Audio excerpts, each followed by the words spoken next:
Et bienvenue les amis sur les histoires à dormir debout, une chaîne YouTube dédiée aux histoires d'horreur qui se sont réellement produites. Mon objectif est de vous faire découvrir les côtés sombres de l'humanité et les mystères qui nous entourent.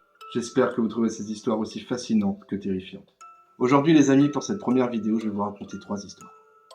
3 histoires qui m'ont terrifié. La première histoire sera sur un stalker un peu trop présent. La deuxième histoire, une rencontre dans un arrêt de bus. Et la dernière histoire, une rencontre Tinder qui aurait pu très mal se passer. J'espère que ces 3 histoires vont vous plaire, qu'elles vont vous toucher comme moi elles m'ont touché. En attendant, on commence tout de suite avec la première histoire, les amis. J'ai 16 ans, et je ne sais pas si je pourrai un jour oublier ce qui m'est arrivé. Tout a commencé il y a quelques mois sur Instagram. Petite précision pour la suite de l'histoire, j'ai l'habitude de poster plein de stories de ma vie, les lieux où je vais, etc. Un jour, un garçon m'a demandé un ami. Il s'appelait, ou plutôt, il prétendait s'appeler Matt, et avoir 17 ans. On a commencé à parler en DM, rien d'alarmant au début. Il était gentil, posé, des questions sur ma vie, mon lycée, mes amis. Il disait qu'il comprenait ce que je ressentais, que ses parents à lui aussi étaient stricts. Je me confiais un peu trop peut-être. Je lui racontais mes habitudes avec ma meilleure amie, mes galères avec les devoirs, mes rêves de partir, loin après le bac. Mais quelque chose a commencé à me mettre mal à l'aise. Ses messages devenaient trop précis. Une fois, il m'a écrit « J'ai vu une fille qui te ressemblait près de ton lycée aujourd'hui. C'était toi ?» J'ai ri pensant qu'il plaisantait, mais mon ventre s'est noué. Comment il savait où était mon lycée? Je n'avais jamais donné l'adresse exacte. Juste vaguement mentionné ma ville dans une story. J'ai essayé de me rassurer. C'était une coïncidence, non? Après tout, on parlait depuis des semaines. Il avait l'air totalement inoffensif. Pourtant, j'ai commencé à remarquer des trucs bizarres. Parfois, je sentais comme une présence en rentrant du lycée. Une fois, à l'arrêt de bus, j'ai cru voir un mec bizarre qui me fixait, caché derrière un journal. Il était trop loin pour que je distingue son visage, mais j'ai eu la chair de poule. Je me suis dit que j'étais parano. Mais ensuite, Matt a commencé à me demander des choses étranges. Il voulait que je lui envoie des photos de ma chambre, juste pour voir où je vivais. J'ai trouvé ça mignon au début, mais j'ai envoyé une photo sans réfléchir. Il a répondu « Cool, joli poster ». J'ai souri, mais après coup, j'ai réalisé que je n'avais jamais mentionné ce poster. Un soir, tout a basculé. J'étais seul à la maison et Matt m'a écrit « On pourrait se rencontrer? Juste pour un café, près de ton lycée ?» J'ai hésité. Mais mes parents m'avaient toujours dit de ne jamais rencontrer quelqu'un d'Internet. Mais Matt semblait différent. Il connaissait tellement de choses sur moi, comme un ami proche. J'ai fini par accepter pensant que je serais dans un lieu public, donc sans danger. Le jour J, j'ai mis mon Audi préféré et je suis parti au café. Nerveuse mais excitée. Quand je suis arrivé, il était là, à une table, mais en le voyant, j'ai tout de suite su que quelque chose clochait. Il n'avait pas 17 ans. Il était plus vieux, peut-être la trentaine avec des cernes sous les yeux et un sourire bizarre. « Matt ?» J'ai demandé la voix tremblante. Il a hoché la tête, mais son regard me glaçait. « T'as pas 17 ans, toi ?» j'ai dit en reculant. Il a essayé de me retenir, disant « Attends, c'est pas ce que tu crois. » Mais j'ai paniqué, j'ai couru hors du café, mon cœur battant à 100 à l'heure. Ce soir-là, j'ai bloqué mon compte sur Instagram, supprimé nos conversations. J'étais terrifié. Mais ça ne l'a pas arrêté. Des messages anonymes ont commencé à arriver sur d'autres applis, même par mail. Tu crois pouvoir m'échapper, hein? Je sais où tu vis. Mon sang s'est glacé. J'ai vérifié toutes mes stories, mes posts, pour voir si j'avais partagé quelque chose de trop précis. J'ai trouvé une vieille photo avec un géotag près de chez moi.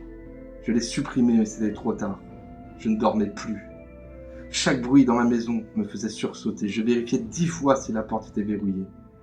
Une nuit, j'ai cru entendre des pas dehors, près de ma fenêtre. J'ai éteint toutes les lumières et je me suis caché sous ma couette, en pleurant. Le lendemain, j'ai raconté à mes parents ce qui se passait. Ils étaient furieux que je n'avais rien dit. Mais ils m'ont cru. On a appelé la police, ils ont pris ma déposition, mais ont dit que, sans preuve concrète, ce serait dur de faire quoi que ce soit. Ils m'ont conseillé de verrouiller mes comptes, de ne plus rien poster. J'ai obéi, mais je me sentais prisonnière. Quelques semaines plus tard, j'ai reçu un dernier message d'un compte sans nom, sans photo, juste une phrase. Tu n'es pas la seule. J'ai hurlé en lisant ça. J'ai imaginé d'autres filles, d'autres garçons comme moi piégés par cet inconnu qui semblait tout savoir. Je ne sais pas qui il est, où il est, ce qu'il veut vraiment. Mais je sais qu'il m'observe, quelque part derrière un écran. Et cette pensée me hante chaque nuit. Alors les amis, dites-moi qu'est-ce que vous avez pensé de cette première histoire de stalking. Personnellement, cette histoire, elle m'a dégoûté et terrifié. Déjà parce que maintenant on sait que cet homme est largement plus que majeur. Il ose parler à une mineure et en plus lui proposer des choses, même lui dire des choses qui peuvent être traduites comme des menaces. Sincèrement, qu'est-ce qu'elle aurait pu faire de plus? Elle a été voir la police. Et vous les amis, qu'est-ce que vous auriez fait à sa place? En tout cas, si cette chaîne je peux faire passer un message, faites attention sur les réseaux sociaux. N'acceptez personne, personne que vous ne connaissez pas. N'acceptez vraiment, vraiment personne. On ne connaît jamais les intentions des gens. Et tout de suite, on passe à la deuxième histoire et cette rencontre que notre ami a fait alors qu'il prenait son bus. Je suis un mec de 26 ans. L'incident s'est passé il y a une semaine à Cologne, où j'étais invité par mon pote et des collègues de boulot. À 8 heures du soir, j'étais sur le chemin du retour et je me suis assis à l'arrêt de bus pour attendre. J'étais seul là, à part une fille assise de l'autre côté de l'arrêt. C'était presque vide. Au début, je ne lui ai pas prêté attention et j'étais occupé à envoyer des textos à mes potes. Mais plusieurs minutes ont passé et le bus n'arrivait toujours pas. Pendant ce temps, j'ai posé mon téléphone et c'est là que j'ai commencé à remarquer des trucs bizarres, au point de me sentir super mal à l'aise, avec un chapeau posé à côté de son siège. La fille avait l'air d'avoir environ 30 ans, mince, habillée d'une robe noire et de longues bottes noires.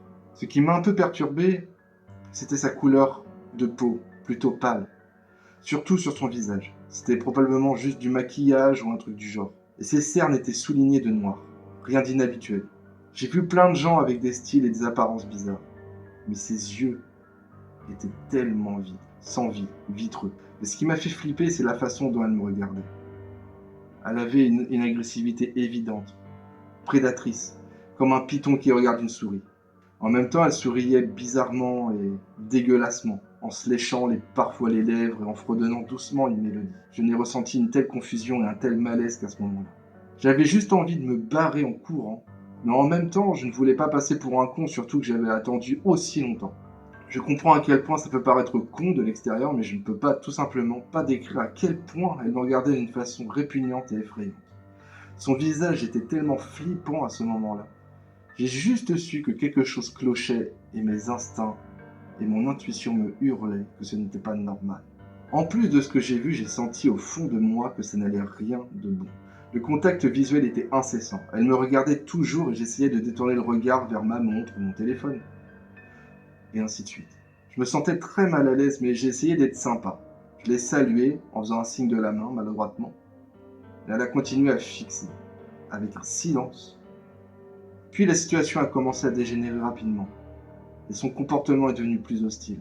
De l'agression passive, elle est passée à une agression ouverte. Elle a commencé à respirer fort, à grincer des dents et à couiner. Alors ma patience a craqué, et je me suis levé, je lui ai crié « S'il vous plaît, arrêtez !» J'ai gardé une distance, et je ne me suis pas approché d'elle. Parce que j'ai réalisé qu'elle était probablement sous l'emprise de drogue ou qu'elle avait des problèmes de santé mentale. À ce moment-là, elle a semblé se taire et a parlé pour la première fois, en murmurant « Je suis désolé ». J'ai envoyé un texto à mes potes pour leur dire que j'étais encore dehors et que je serais un peu en retard pour rentrer à la maison. Et là, mon cœur a fait un bond. Elle a poussé un cri strident, comme un hurlement. La fille a sauté de son siège et a commencé à venir vers moi en marmonnant des trucs bizarres en allemand. J'étais confus et petit à petit, je me suis préparé à reculer jusqu'à ce que la fille se mette soudainement à me courser, à se précipiter vers moi. Cette folle s'est accrochée à moi avec ses longs ongles acérés, me faisant saigner et essayer de me mordre plusieurs fois, me déchirant ma chemise au niveau de l'épaule. Je n'ai pas eu d'autre choix que de la frapper au niveau de la tempe, car c'était une question de sécurité et de santé, et peut-être même de ma propre vie. Après ça, je l'ai repoussé en quelques minutes. J'ai réussi à courir jusqu'à une petite boutique où il y avait du monde. Je leur ai brièvement raconté ce qui m'est arrivé et ils m'ont dit d'appeler les urgences. Mes égratignures sur le bras ont été traitées avec succès par un travailleur local pour lequel je suis très reconnaissant. Plus tard, je suis allé au poste de police.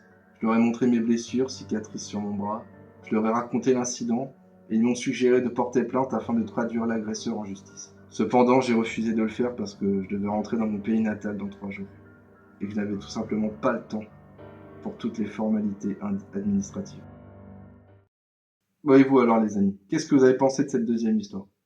Sincèrement, elle m'a terrifié. Mais vraiment, je sais même pas comment j'aurais réagi.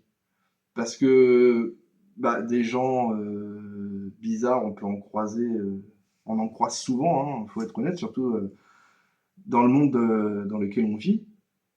Mais là, clairement, après, bon, je pense que la dame en question, soit c'est la drogue, soit c'est une maladie mentale. Mais dans les deux cas, même une maladie mentale, c'est compliqué à gérer, hein. On ne sait pas toujours comment réagir, et surtout, on ne sait pas comment la personne en face peut réagir.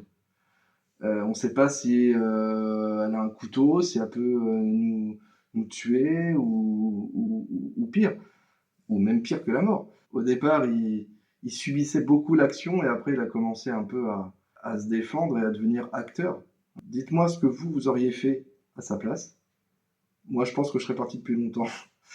Donc, mais en tout cas, merci pour ton témoignage. Et les amis, on passe tout de suite à la troisième et dernière histoire, avec une rencontre Tinder qui aurait pu très très mal finir. Il y a 2 ans, j'ai rencontré un gars sur Tinder. Bonne impression dès le début, nous avons rapidement décidé de nous voir et m'a proposé de venir dormir chez lui. Ce que j'ai accepté car nous avions des amis en commun. Je me suis dit que c'était définitivement quelqu'un de confiance. J'arrive chez lui à 21h et je constate tout de suite qu'il n'est pas comme je l'imaginais.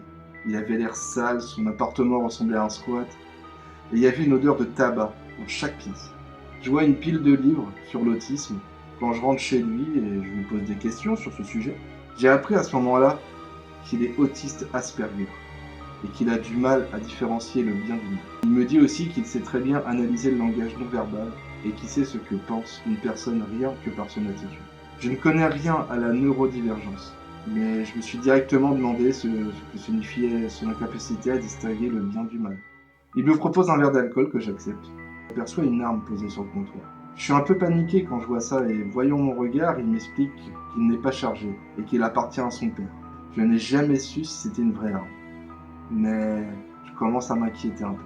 Sur Tinder, il m'a dit qu'il écrivait pas mal, comme moi. Alors il me montre un poème qu'il a écrit sur son ordinateur. Il a raconté le viol d'un enfant avec des détails assez précis. J'ai flippé.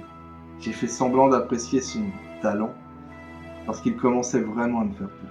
On parle ensuite de son ex et il me raconte qu'ils se sont amusés à s'étouffer et à se noyer sous la douche parce qu'il voulait savoir ce que ça faisait d'avoir le contrôle sur la vie de l'autre. C'était trop. J'avais balayé beaucoup de signaux d'alarme en quelques heures comme mais je voulais juste partir. Mais il y a un problème. Je devais dormir chez lui. Ils ont dû trouver une excuse plausible pour partir sans qu'ils comprennent que je fuyais la situation. J'avais peur qu'il ait de mauvaises intentions et qu'il s'en prenne à moi. S'il comprenait que j'avais peur et que j'avais compris son petit jeu. J'envoie discrètement un message à mon père avec l'adresse pour qu'il vienne me chercher immédiatement. J'ai expliqué au garçon que finalement je ne pouvais pas rester, mais que j'étais vraiment dégoûté de ne pas pouvoir rester plus longtemps. J'ai joué l'hypocrite à la perfection. À ce moment-là, nous étions tous les deux au lit, et je regardais juste mon téléphone, n'attendant qu'une chose, savoir quand mon père sera là. À un moment donné, il me demande si je suis pressé de partir, car il remarque que je regarde régulièrement mon téléphone. J'avais peur, parce que je me souviens qu'il disait qu'il savait ce qu'une personne pensait rien que par son attitude. Je me suis dit qu'il allait passer à l'action si je ne cachais pas ma peur. J'ai réussi à lui faire croire, du moins j'avais l'impression, que tout allait bien et que je n'étais absolument pas pressé de partir. Il me propose un massage que j'essaye de refuser.